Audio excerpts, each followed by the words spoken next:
Bienvenidos a La Balsa. Hoy vamos a remar por los temas importantes del país, como siempre lo hacemos, pensando lo que hay que resolver y remando para que todos encontremos el verdadero camino y poder salir de tantos y tantos problemas.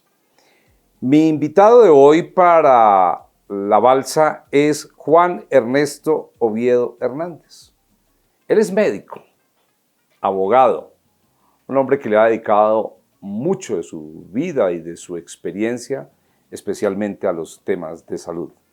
Médico Oviedo, me place saludarlo. ¿Cómo está? Gilberto, un placer. El placer es mío estar acá en La Balsa, en este importante programa que es un emprendimiento muy bueno para, como usted lo menciona, hablar de muchas cosas.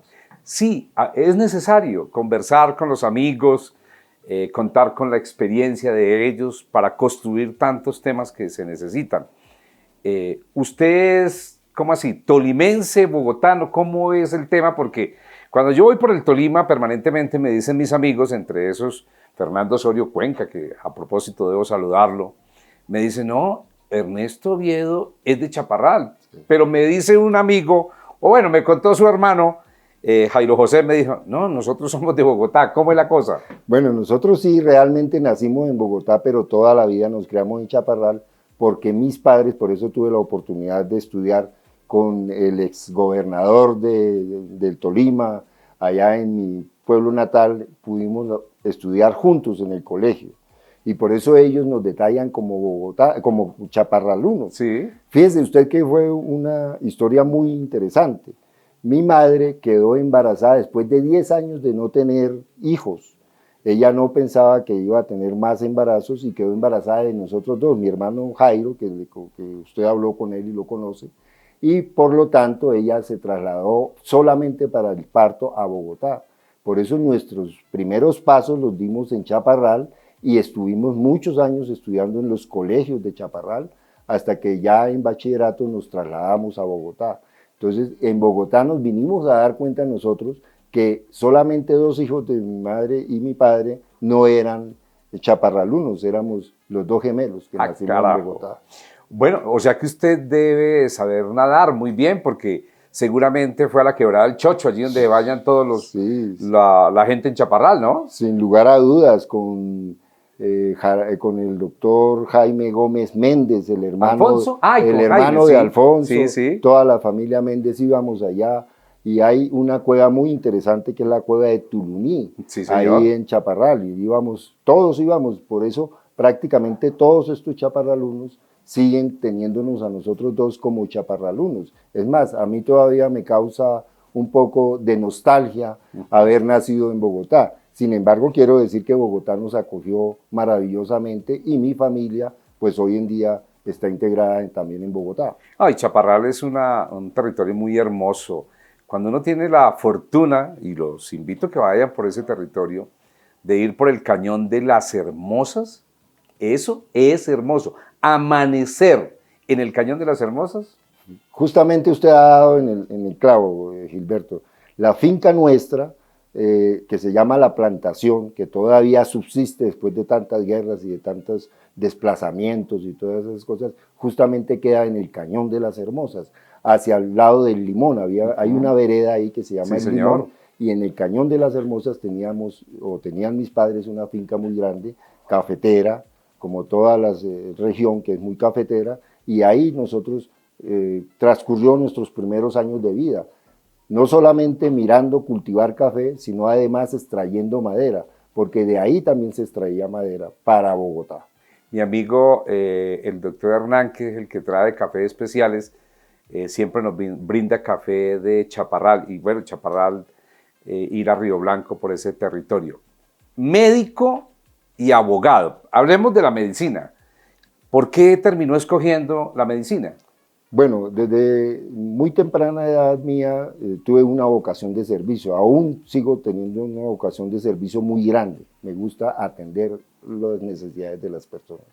Y vi en la medicina una oportunidad de servir a las personas, de no es una casualidad.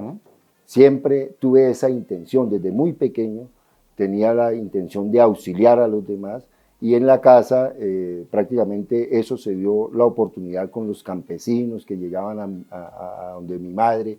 Mi mamá era una matrona de pueblo que no solamente los ayudaba en sus temas domésticos, sino que además les hacía curaciones y a algunos inclusive les ponía inyecciones. Desde ese momento yo adquirí pues, como esa vocación, y así me inscribí a la Universidad Nacional y pues terminé medicina después en el exterior, digamos, dados también las circunstancias de ese momento, que eran bien difíciles en Bogotá. Y anécdotas que recuerde, porque tiene muchas, me imagino, desde el área de la medicina, ¿no? Sí, muchísimas, muchísimas. Por ejemplo, mi primer paciente, después de haber obtenido el título... y No me va a decir que murió, ¿no? No. Mi primer paciente, después de haber obtenido, fue en Río Blanco, Tolima. Ah, arriba, claro. Sí. Bien arriba, porque para celebrar fuimos hasta la finca, hasta el Limón, y regresábamos de un paseo. No estábamos ejerciendo la medicina, pero ya tenía mi título, y hubo un niño de una bicicleta, se cayó, y entonces de una vez todo el mundo dijo, no, pero ahí viene el médico. Yo era un médico recién graduado, un pichón de médico, inclusive más asustado que el niño que cayó de la bicicleta, pero ahí lo atendimos y el niño vive. Bueno, a propósito de Río Blanco, déjeme enviarle un saludo al padre Cárdenas, que está por allá, mi amigo. Él hace muchos años está trabajando por su pueblo. De esa medicina, de esa carrera que usted estudió, a hoy, ¿cómo clasifica el servicio de la medicina? ¿Es más social o es más restringido, se restringe más o qué? Fíjese que es una pregunta muy importante porque, digamos, mis comienzos en la medicina fueron en los sistemas nacionales de salud, y ahí ya empieza una conversación que es muy importante, y es la comparación que hoy se hace de los sistemas nacionales de salud y de los mal llamados sistemas de aseguramiento. En ese momento había un sistema de salud que obviamente tiene sus críticas y seguramente tuvo muchas falencias, pero en ese momento la salud estaba prácticamente cerca de cada uno de los habitantes, y nosotros, digamos, el servicio se prestaba donde las personas vivían. Después, con el advenimiento de la reforma y de la ley 100, se empezaron a cerrar puestos y centros de salud, perdiendo una valiosísima colaboración que teníamos de los promotores de salud, de las auxiliares que estaban con nosotros. Ellas en ese momento suturaban, mantenían a los pacientes mientras nosotros llegábamos.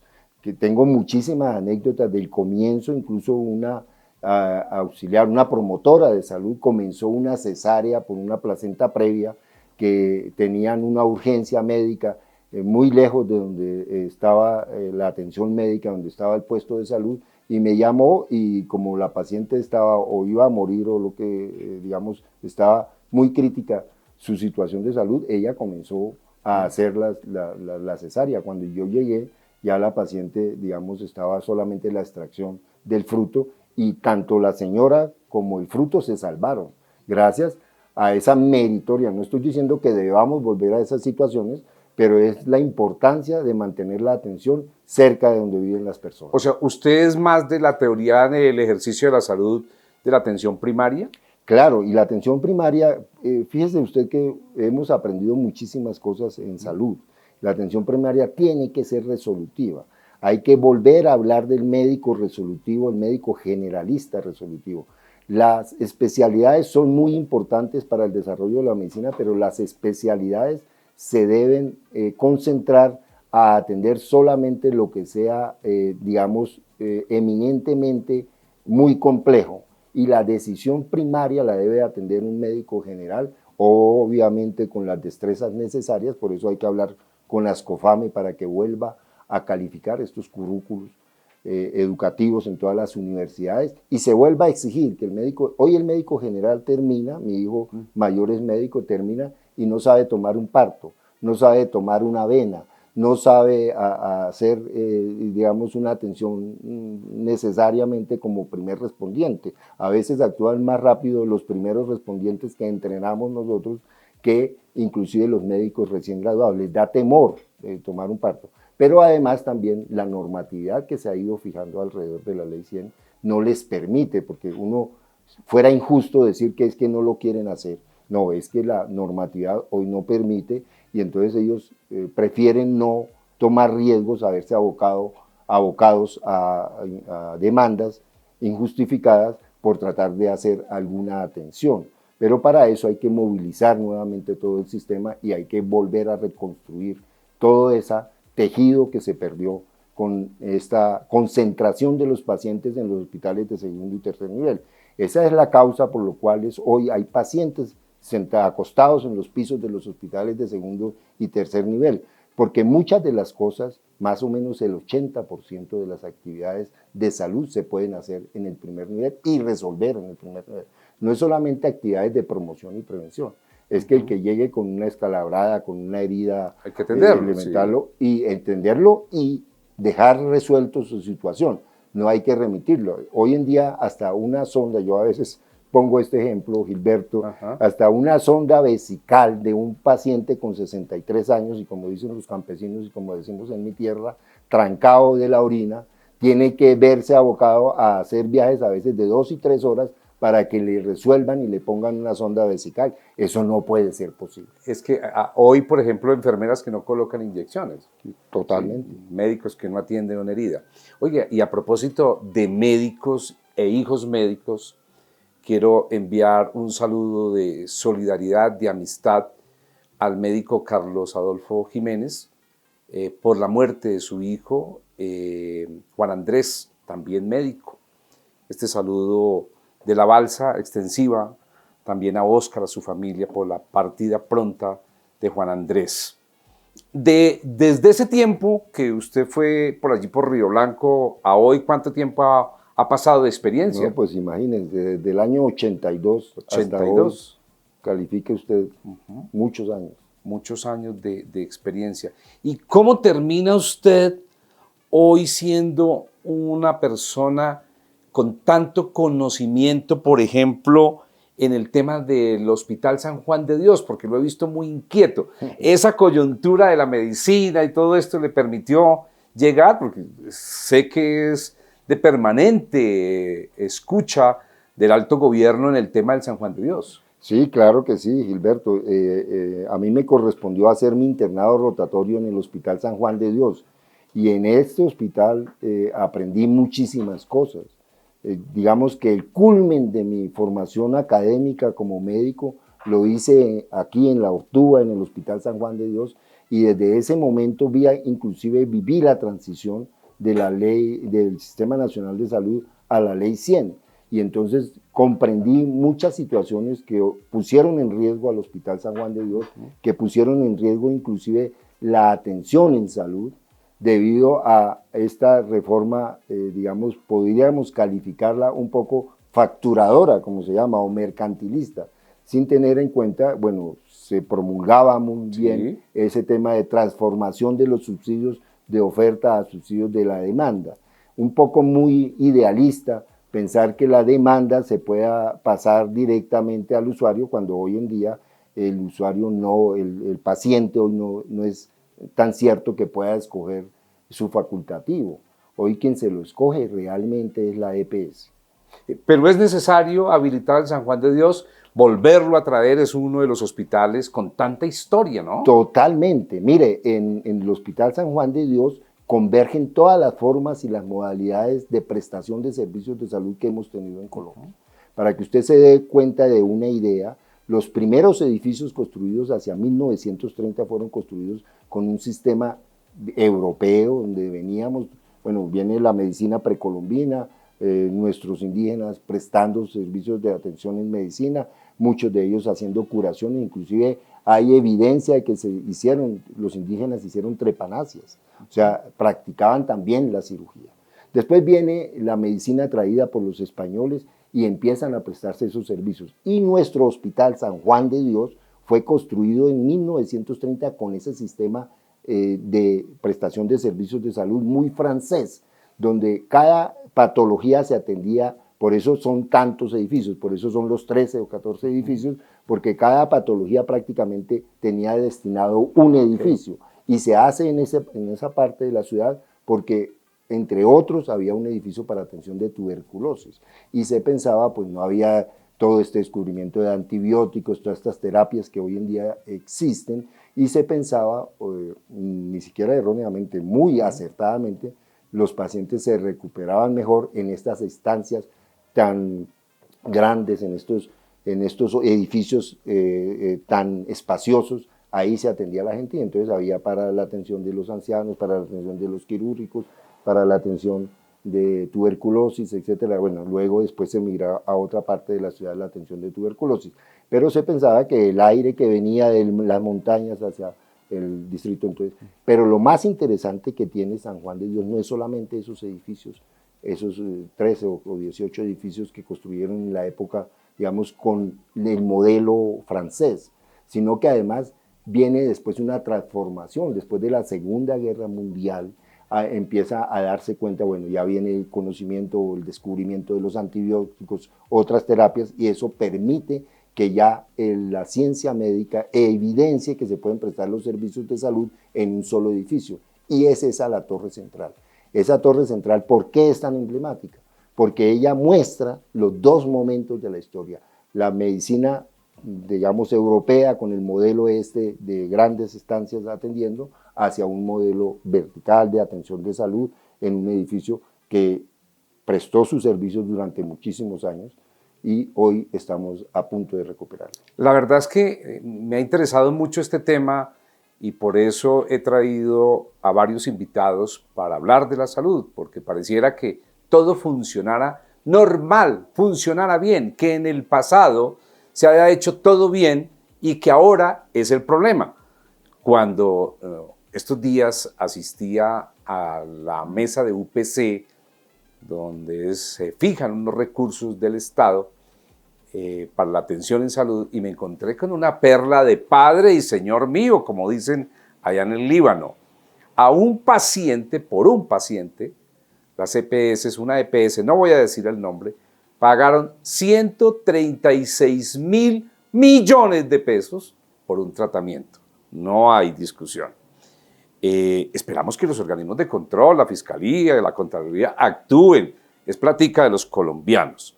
En esas circunstancias, doctor Oviedo, siento que es necesario una reforma a la salud, que avancemos para poder buscar que no sigan cerrando los puestos de salud como sucede en el Chocó, como suceden en el Tolima, allá en el Tolima, en Chaparral, sí señor, 6 puestos de salud. Cerrados totalmente en La Guajira. Hay que avanzar con una reforma a la salud, ¿no? Claro que sí, Gilberto, mire que tocó uno de los temas centrales de discusión y es ¿qué pasó? Porque si no narramos un poco detenidamente, no tan detenidamente, pero vamos a narrar lo que pasó. Cuando viene la reforma, esta llamada reforma de la Ley 100, empiezan a aparecer todos los directivos, inclusive de este ministerio, iban a nuestros puestos y centros de salud. Yo tengo una anécdota, una persona que no voy a nombrar, que después fue ministro de salud, no voy a decir el sexo ni nada de esas cosas, fue al puesto de salud donde yo estaba, al centro de salud donde yo estaba. Resulta que como yo soy cirujano también, especialista, nosotros allá hacíamos pequeñas cirugías y en ese puesto de salud, centro de salud, teníamos quirófano, un pequeño quirófano, teníamos una cantidad de equipamiento para hacer esas atenciones y programábamos cirugías, digamos, no demasiado complicadas, pero además atendíamos a las fracturitas, las personas que llegaban con traumas, de alguna manera los dejábamos atendidos ahí. Esa persona que fue del ministerio me dijo, doctor Juan Ernesto, ¿cómo estás? Bien, venga, usted tiene sala de cirugía, usted tiene equipos, no sé qué, eso no es de primer nivel, eso toca recogerlo, doctor, toca, entrégueme todo eso, se llevó hasta las suturas y desmanteló totalmente todos los puestos de salud de la ciudad, no fue solamente el mío. Todos los puestos y centros de salud los desmantelaron totalmente, se llevaron hasta las balas de oxígeno y dejaron solamente una atención de consultorio que además no le ayuda a las personas y además fue el extremo. Eso fue lo que ocasionó que hoy en día los pacientes estén acostados en los hospitales de segundo y tercer nivel a que les decidan sus conductas y sus conductas es para que o le pongan una sonda o, como ya lo referí con el paciente que le contaba, o le suturen una herida de piel. Hoy en día un médico general ni siquiera se atreve a revisar una herida de piel, una herida con un arma cortopunzante. En esa época nosotros enseguida explorábamos, llegaba el herido y nosotros explorábamos la herida. Me acuerdo que inclusive mirábamos en las heridas de abdomen, mirábamos si estaba comprometido el intestino, si no estaba comprometido. Y en muchas ocasiones si no estaba comprometido y veíamos que no había necesidad de hacer exploración abdominal, se suturaba y el paciente lo dejábamos en observación 2 o 3 o 5 o 6, 7 horas y lo mandábamos para la casa. Hoy en día todas esas pequeñas situaciones que son el 80% de las necesidades en salud tienen que verse abocadas a una remisión. Ese es el panorama o esa es la radiografía que puede uno hacer sobre el tema de la salud. En esa misma mesa de UPC me encontré con una cifra, otra cifra que es muy interesante que la tengan ustedes porque la gente dice, no, ahora el sistema es bueno y en este gobierno sí es peor.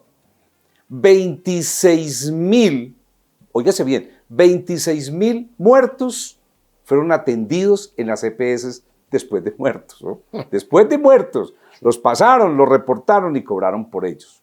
La verdad que es preocupante. Creo que es necesario, como usted lo plantea, volver a ese ejercicio de la salud. Y es que la salud está mal, pero también la corrupción que hay alrededor, sobre todo de las EPS, se quedan con la platica. Sí, evidentemente aquí hay una responsabilidad compartida de todos. Yo quiero pues, manifestar mi criterio en ese sentido. Aquí hay una responsabilidad de todos. Los que cometen actos de corrupción y los que dejamos cometer actos de corrupción. Aquí hay una responsabilidad de toda la sociedad. Es una responsabilidad compartida. Nosotros tenemos que empezar a mirar justamente, precisamente esas actividades de corrupción. Muchas personas reclaman medicamentos que no tienen, que no van a utilizar. Muchas personas exigen medicamentos que no van a hacer, pero también mucho más las EPS tratan de mantener como una ganancia al final de la anualidad para poder sacar los recursos del país. Inclusive hay denuncias inclusive muy importantes de grandes cantidades de dinero que son de los colombianos y que son de recursos de la salud que solamente la Constitución permite que se inviertan nuevamente para el sector de la salud que han salido desviados del país. Porque no estoy en contra de la participación de los privados para las atenciones en salud. Esto es una responsabilidad estatal que es compartida y se puede prestar con públicos y privados. De hecho, hoy la oferta de servicios de salud en Colombia es mayoritariamente privada, como ustedes lo saben. Sin embargo, lo que hay que es hacer un llamado de atención que los recursos son finitos y que los recursos deben utilizarse solamente para reinversión en el sistema. Por eso yo veo con agrado en estos, momentos una reforma que promueve que toda esa inversión extranjera que viene a Colombia no viene a prestar servicios de salud ni a ver cómo mejora la salud de los colombianos, sino a ver cómo el negocio de ellos mejora para poderse llevar los recursos. Y eso no es justo con nuestros precarios recursos de salud. Creo que nos va a tocar que dejar el tema de abogado para otro capítulo. Con mucho gusto. Pero sí ha servido algo del derecho aplicado a la medicina y todos estos temas jurídicos. Totalmente. Sí. Eso me ha hecho enriquecer la labor de prestación de servicios de salud.